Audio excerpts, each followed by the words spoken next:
Good day! Today I'll be showing you how to connect your DSL Telecom UPS to your existing internet connection. In front of us we've got a router, a fiber ONT, the DSL Telecom Mini UPS, as well as the adapters. Lastly, we've got the multi-output converter cable. This is what we will use to connect your DSL Telecom Mini UPS to your existing devices. In this example, all three devices are powered by a 12-volt power supply. What we can do is we can remove the power supply from your router and connect it to the UPS. Be sure to always connect it to the in port of the UPS.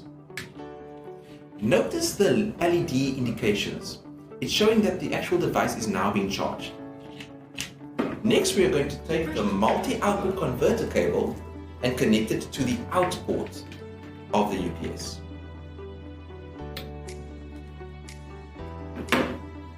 We've got four ends. We've got two 12 volts, one 5 volt USB, as well as a 9 volt.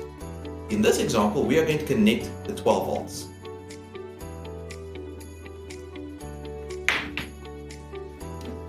The router itself requires an adapter, so we're going to make use of the C connector.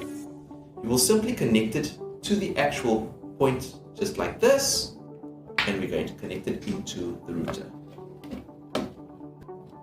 Notice the router is now powering on. Next, we're going to connect the ONT.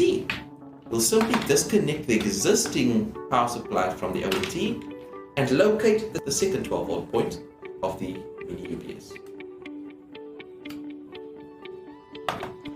Here we go. Now your internet connection has uninterrupted power in case of power cut or load shedding. And that is how you connect your existing internet connection to your DSL Telecom Mini UPS. Thank you so much for watching. Please like and subscribe.